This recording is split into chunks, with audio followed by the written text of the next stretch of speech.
time with Jumoke. I'll be showing you how to make slippers using African prints. Okay, and if this is your first time joining us on this channel, please subscribe and turn on your notifications. We have diverse DIY projects on shoemaking, dressmaking, accessories, bag making that might interest you. So go through previous videos and subscribe so that you don't miss in subsequent videos. Alright, quickly let me show you some of the tools or materials that we'll be using. Obviously we'll need African print, and I've cut out the fabric that I need. I'll explain it later. Then I'm using a very light interfacing for the fabric just to give it harder strength. Okay. Then for the insole, I'll be using this Marco, is Marco 4. Is a little bit thick. You can use something lighter. We'll be making use of ready-made sole.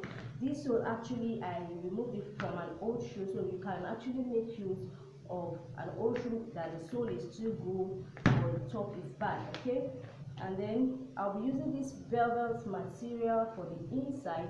If you like, you can make use of leather to do the inside for the insole, or you can even make use of your African print. But I just want this velvet. Then obviously you're going to need your top bond or your gum. I like using top bond because it's strong. You're going to need a pair of scissors. You're going to need shoe last, but this is actually optional. I know that for a DIY project you might not have this, so if you're not actually making for someone else, you can actually make use of your leg and take your measurement using your leg, but having a shoe last will make it easier. Okay, this is the same size 38, but this is more is well shaped than this, and the top part of the leg is higher, so it depends on the way you want it. You can decide on which one you want, but this is actually cheaper to get than this one. Okay, you need your brush and pencils and the likes. Okay, some of the other tools I will need as we go on, you'll get to see. So the first thing we're going to do is to make the insole. To make the insole, I'm going to turn my sole upside down and trace it on my Marco. Okay, so basically I'm going to trace this out.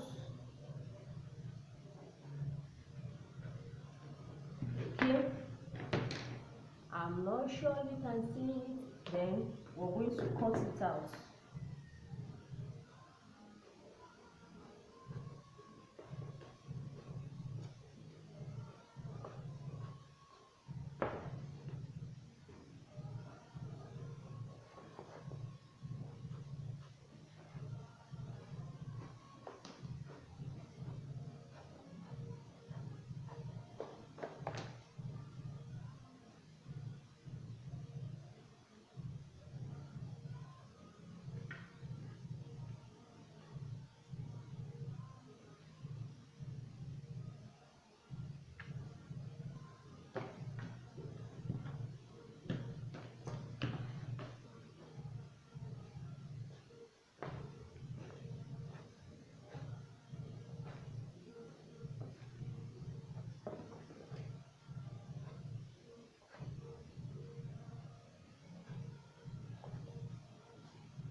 Alright, so we have our insole, and this is the fabric to wrap it.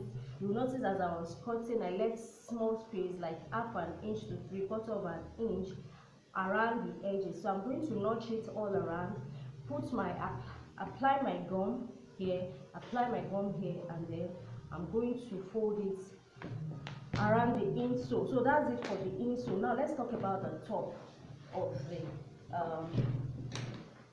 the slippers. So for my African print, I've cut let me see how many inches I have. It should be like 3 inches. So I have like a little bit over 3 inches. So I have like 3.5 inches of fabric, and then I've ironed my interfacing on it to give it added strength. Then fold it, then you fold it. So this is actually very, very strong. Some other people may want to use a leather lining at the bottom, to give it that strength, but this is strong enough, very, very strong. So this is like 4-fold. Fold it towards the middle, then fold like this. So I'm going to take this to my sewing machine. If you have, then stitch along the 2 sides. If you don't have a sewing machine, just put your gum and gum it together, okay? And the insole is ready. I've wrapped the mantle with my velvet material. Whatever material you want to use it to wrap. You can use your African print like I said. So now for the top, our African print is also ready. So we're making a very simple slippers. There's a loop at the toe area, and then there's a cross here at the ankle side, okay, somewhere here.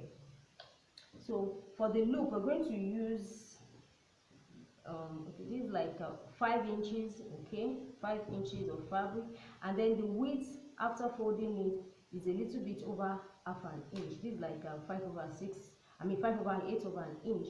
If you like, you can make it half an inch. You can make yours thinner, but half an inch to 1 inch is too big actually. Half an inch to 3/4 of an inch is okay. So 5 inches. Then the longer piece is 10.5 inches. So let me show you what it's going to look like. So this is going to go around the toe like this, and this longer one is going to come like so. So it's quite a simple slipper. So it's as simple as that. Now we'll begin the process of coupling it. So I'm assuming you don't have a shoe last, so I'm going to be explaining without shoe last. So what you should do is to take your tape and measure around your leg like this, somewhere around here where you want this longer piece to be. Just measure around your leg. So I have like 7 inches here, so probably the leg, let's say 8 inches. Then I leave 1 inch on both sides to tuck it under. So that would be like 10 inches. So that's how you decide how you want it to be. Now for this one, at the base here, I'm going to, let me look for my check. I'm going to measure like 2.5 inches. Basically, you are starting where, the shape of the leg, there's somewhere here that really curves in. So that's where I want my band to be, somewhere around here. So I'll mark it. Once I decide where I want it to be, I'll mark the same thing on my other piece because it has to be uniform. Okay. Or you can take your tape and measure, which is like 2 and 5/8. So I measure 2 and 5/8. So that's what I have. So that will be my guideline in attaching my my strap. Then for the toe wrap, put your foot on the ground. From the tip of your toe, measure to the opening here. So it's usually around 2 inches or less. I'm going to be using 2 inches for this. So I'll just take this as the tip, this highest part of my insole here. From there, I'm going to measure 2 inches downward, which is somewhere around here. Then from that point, I'll need my flat point puncher. I'll put the end of the puncher at that 2 inches mark, and like this, use my hammer and then create a space. I'll make it as big enough, as big as my fabric is, so that I can easily enter. If you don't have a puncher, no problem, just use something to cut it open. You can even use your knife. So this is going to go inside this place, like this. You don't want it too tight, okay? And then the second one is going to come where I've already marked, like so. So what I'm going to do now is to apply gum on the 1 inch extra that I have here and here. Apply gum on this side, apply gum to the fabric, and then to this line, apply gum to this. So I don't want this part to lie on top of each other, so I'm going to take this one this way, and then this one is going to come like this. So I'll apply gum, make sure that I have enough space for my toe to enter. So let's do that, and then the last thing will be to couple it to the sole. So I'm going to place this on the table to protect my fine table from the gum, because I use this table for sewing, so I don't want the gum to mess it up. Okay.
So we've attached it. Now you're going to test it, make sure that it fits. You can put your foot inside easily. Once you have a perfect fit, you're going to apply gum all over this place and then all over this place. And remember, when you apply your gum, you're going to leave it to dry a bit before coupling everything together. So let's quickly check the fit, then apply gum, and then come back and fix it together.